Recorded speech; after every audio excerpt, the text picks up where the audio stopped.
તમને પણ આ ભાઈ જેટલો ડેન્ડ્રફ છે અને આટલો બધો ખેરો છો તોય ડેન્ડ્રફ ખેર્યા જ કરે છે, સારો નથી થતો. તમારી ઓફિસની પર્સનાલિટી બગાડે છે. તમને આજુબાજુ વાળા કહે છે કે આ ભાઈને નાતા નથી આવડતું કે વાળ ધોતા નથી.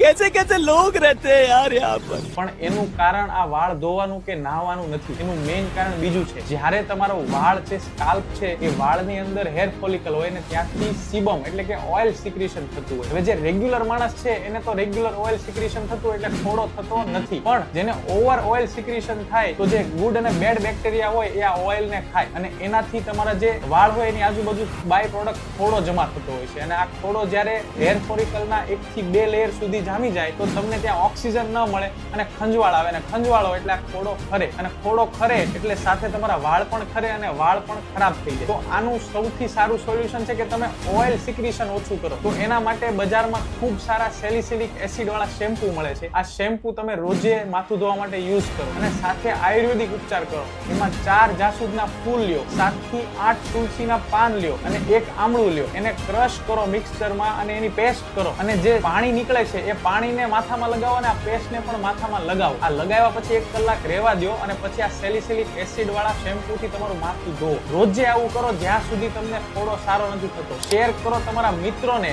કે જેમને આ પર્સનાલિટી ખૂબ ખરાબ છે, ગંદા છે અને વાળનો ફોડો છે એ ખૂબ જ શોલ્ડર પર ખરે છે.